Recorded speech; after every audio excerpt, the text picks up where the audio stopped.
Hello, everyone, and welcome to the 2018 Preschool Mindfulness Summit. I'm really happy to introduce our next speaker, Jennifer Miller. She's the director and founder of the organization Confident Parents, Confident Kids. Is that right? Yes. Yeah, that's right. And she has a wonderful blog with lots and lots of subscribers, and there's so many great activities. I've been exploring it for the last few days, and there's just a fabulous amount of content on there to give parents and teachers ideas. And Jennifer works with both schools and parents, and also connecting parents in schools. So we're going to learn a lot today from her. So welcome, Jennifer. Thank you. I so appreciate you bringing me into the summit, and I can't wait to talk with you. Great. So as we talked a few minutes ago, and I mentioned that so many parents have mentioned to me that building their children's confidence is kind of one of their really top priorities. So can you just tell us a little bit about how you came into this journey of helping parents and children build their confidence? Sure. Yes, it's been a long road. I've been working in I've been working in this field for over 20 years, and I in some ways stumbled into it. I wanted an adventure after college, and I decided to become a full-time volunteer. So I moved to southern Oklahoma, to a small town, and became a VISTA volunteer. And I wanted to explore my heritage. So I have Native American heritage, and I wanted to learn more about it. And so I worked with a Native American boarding home. And my charge, or my goal for my time, was to reduce dropouts, school dropouts, and promote academic achievement. And what I noticed in doing that work was that all of my time was spent on children's social and emotional development. And in fact, you might call it their confidence building. These children had no sense of their own culture. They were eager for it. They wanted it so badly. And the things that I worked on were really creating caring connections between them and adults, helping them learn more about themselves, helping them learn that they had a unique contribution to make to school and to the world. And so it really, that experience 20 some years ago convinced me that that's where I wanted to focus my life's career, was on that there's not enough of it, helping children develop their social and emotional skills to be successful today, but also prepare them for the future workplace and for their future marriage relationships and roles as parents. Yeah, so important. That's really interesting background, how you got involved. So the title of your blog is Confident Parents, Confident Kids. So tell us a bit about why parents need to be confident and why kids need to be confident. Well, I think confidence is this kind of amorphous concept that we have, that we know we want it. We're not exactly sure how to define it, right? And even when you look at the research around defining confidence, it's pretty muddy. However, what I would say is that the reason why it's muddy is because it is not one thing. It is an ability to function in the world, relate to others in a way that you are self-aware, that you're aware of your own strengths and limitations, that you're socially aware, that you're empathetic, that you can take others' perspectives, that you can communicate with others in ways that do no harm and also are constructive, and work through problems that way, right?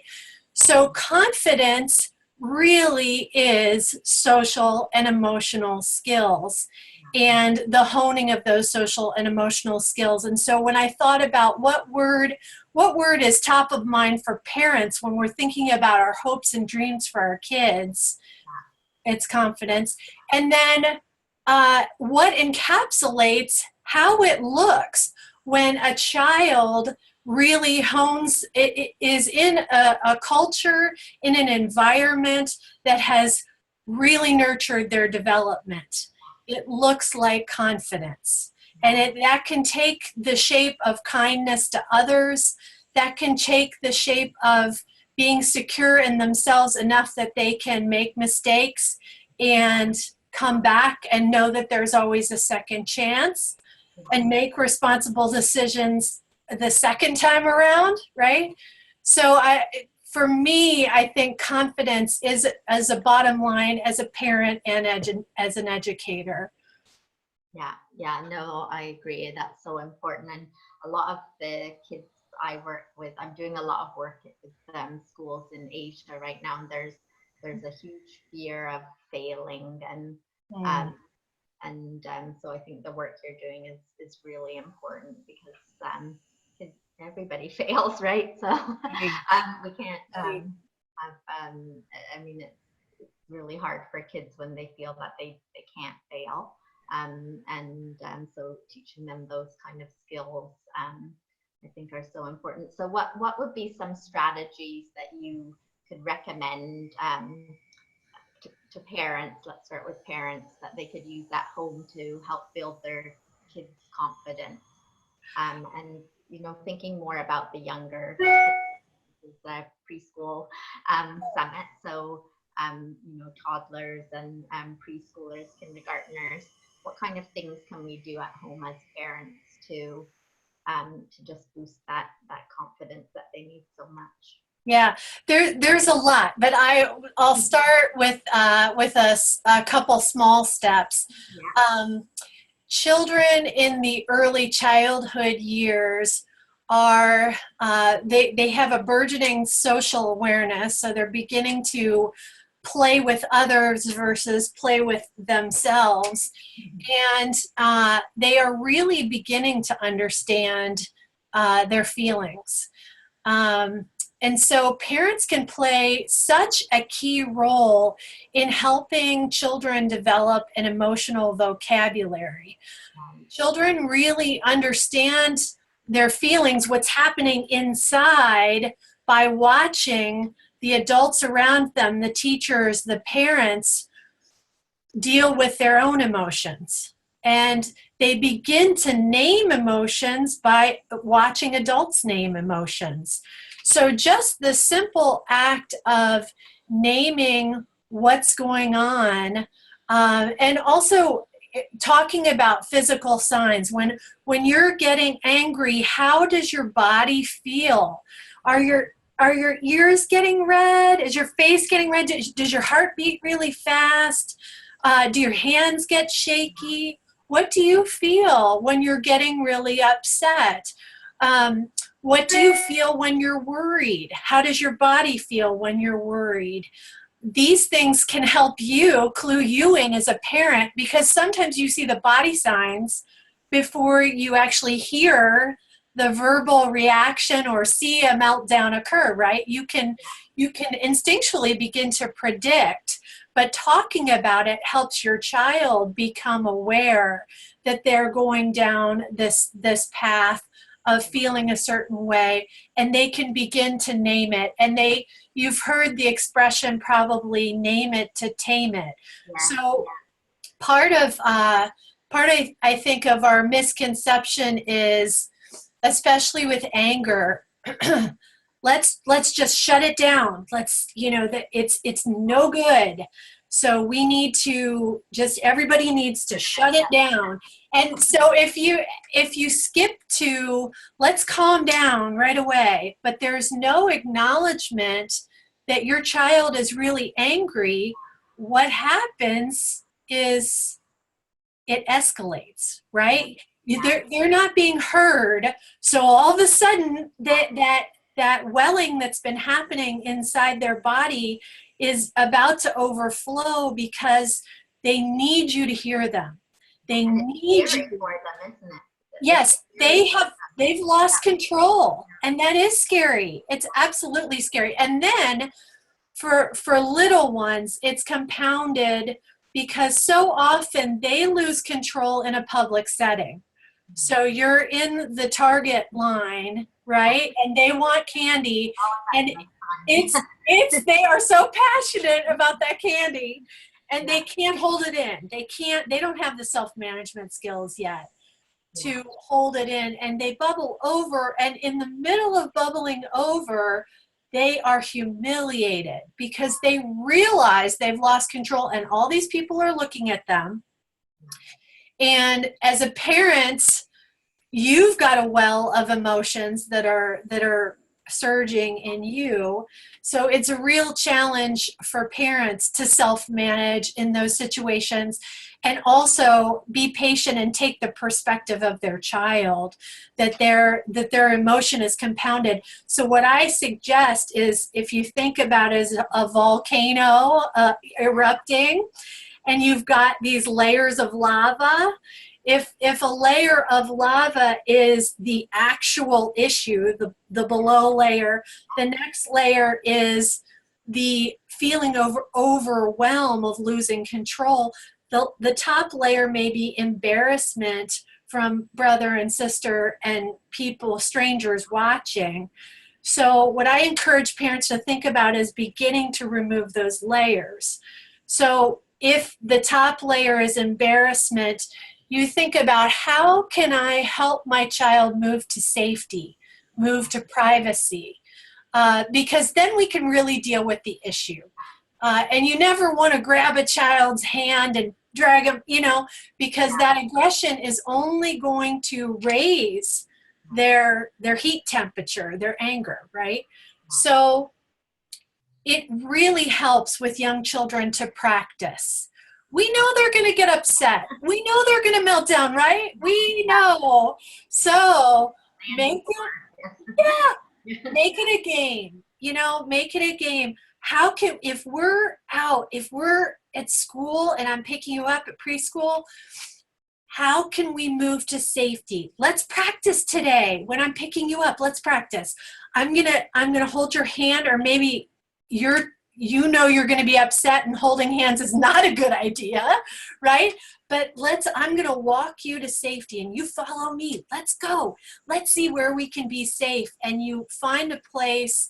Maybe it's in the car, maybe it's a pillow in the preschool corner, but you find a safe place. And if there's a consistent place where your child melts down, then create a consistent place to find safety. And then when you get there, practice breathing. And for your mindfulness listeners, they will really relate and understand that there is a biological function that happens in the body when you deep breathe. And so teaching your child deep breathing will help them in that moment. So if you've practiced in advance, like one lovely idea is to put a teddy bear on your belly at bedtime and watch them go up and down with your breathing.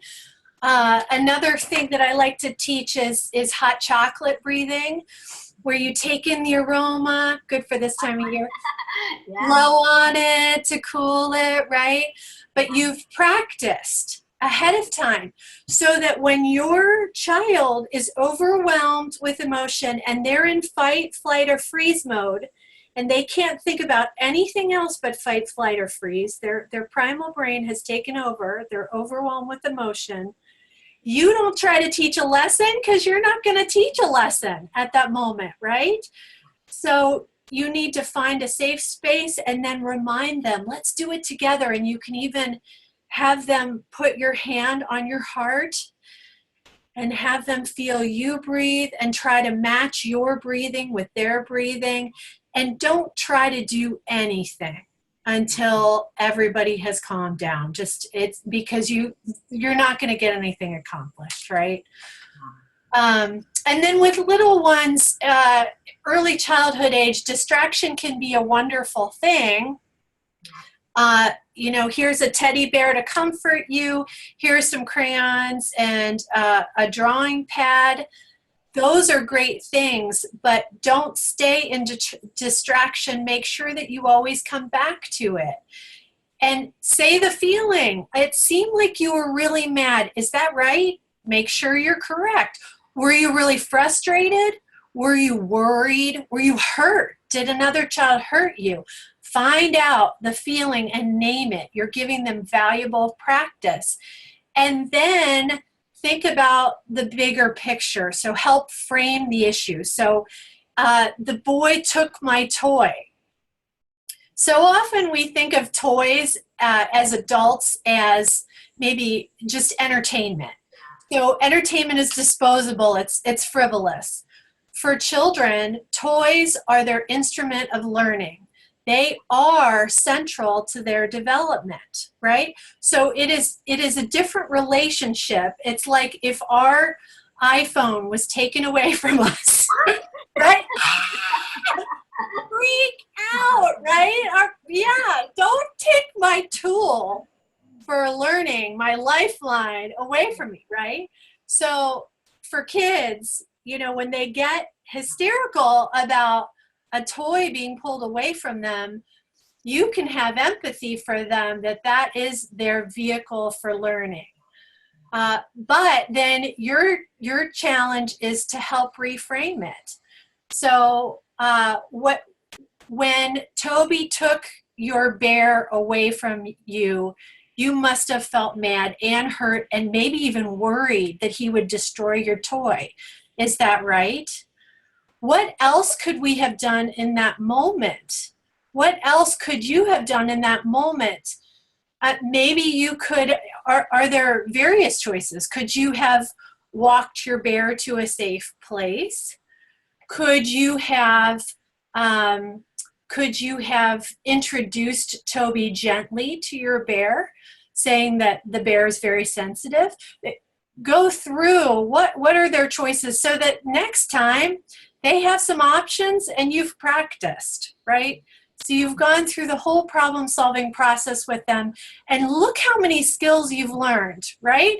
You've learned self-awareness. You've worked on self-management. You've worked on social awareness because you have some compassion, or you've talked about compassion for Toby, right?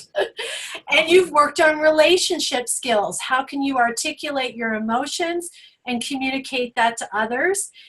You've also worked on responsible decision making. Next time, what are the choices that you can make? So really that example encompasses all 5 social and emotional research-based competencies. And you know, as parents and educators, we have so many opportunities to do this. And so being planful, learning about it, thinking about it, sharing with each other the many ways that we can promote these skills is so enriching for all of us. Wow, that's great. Thank you so much, Jennifer. And yes, so many important things in there.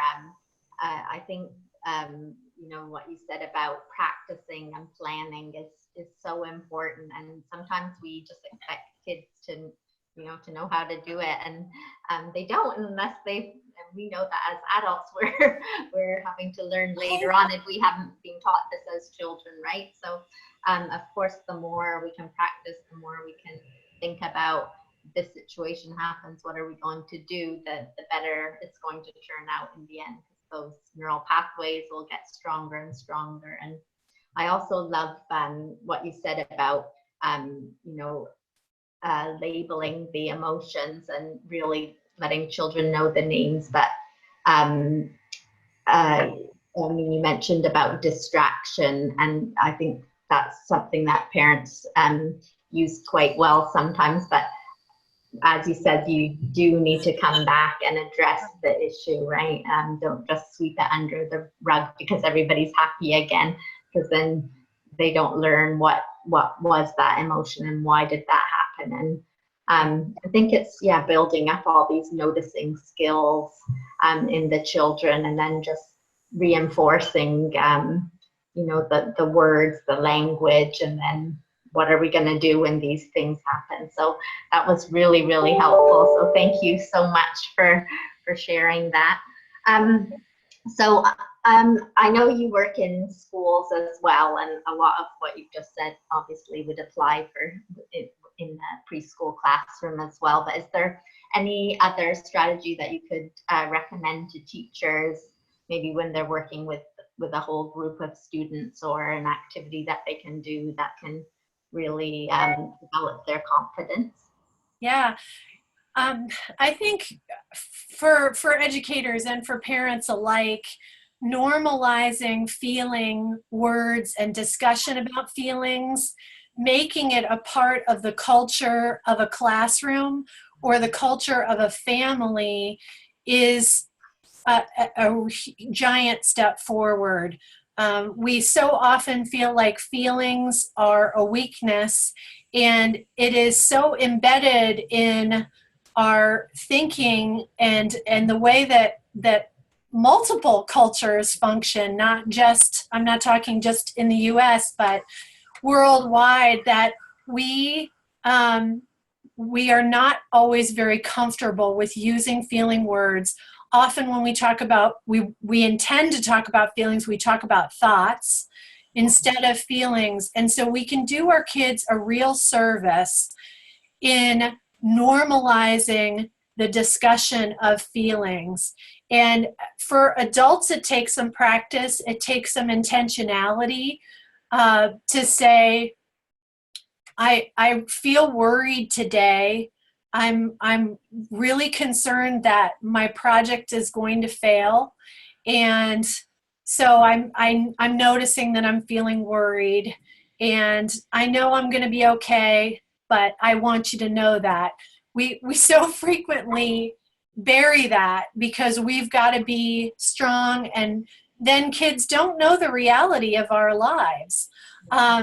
Classroom teachers have developed so many wonderful, incredible ways to incorporate emotions into the classroom by talking about them in morning circle, just a simple, how are you feeling today?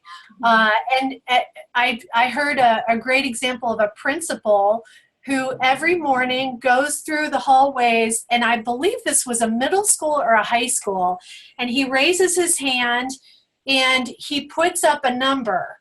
And 1 is really not great, and 5 is, I am super feeling happy today. And as he does that, he looks for the kids that are not doing so well, and he talks to the teacher. He lets the teacher know that they're not having such a great morning, and there is real attention paid at the school-wide level to the emotions that children are bringing from home into the school. How fantastic, and how simple. That is simple, right? Yeah. And Really a lot of simple. these things are simple, aren't they? Yes. It's just the consistency and doing it. But a lot of these things are, I mean, it doesn't take loads of time. It's not something that you have to spend an hour. No. It's little moments throughout the day, and making those habits and making children feel comfortable and confident using those tools and strategies. But, Yes. yeah, it's so needed, and I just love that example.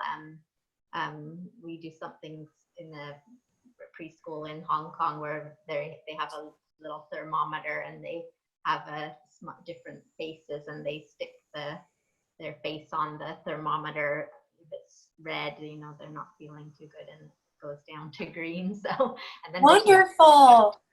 just, you know, look and see at a glance how the class is feeling and who is not happy on that day. So Love that. yeah, so something kind of similar for Yes, I love that. I love that. We have, I pulled this out. We have I don't know if you can see this, but have you seen these before? yeah, the feeling. Are those yours? Yes, yes. So, oh no, I didn't do this. Okay. This is an I've seen them, yeah. Yeah, from my hometown, and we keep this up in our house, but it certainly can be used in classrooms too. Yeah. And it's just a really nice prompt to say, how are you feeling today? And some of the emotions are a little more complex than you would normally. Happy, sad, mad. No, it's more hysterical or confident, disgusted. But they can be a fun prompt to talk about feelings. Yeah, no, that's a great idea, even to put up in the home or a classroom, isn't it? You want to build up that vocabulary. So right, exactly. So I think we just have a few more minutes left. So could you just maybe give us an example of a child or a family that you worked with, or a classroom in a school, and tell us some of the benefits that you've seen, or an example of what a specific child did when they learned these tools and they were able to use them positively.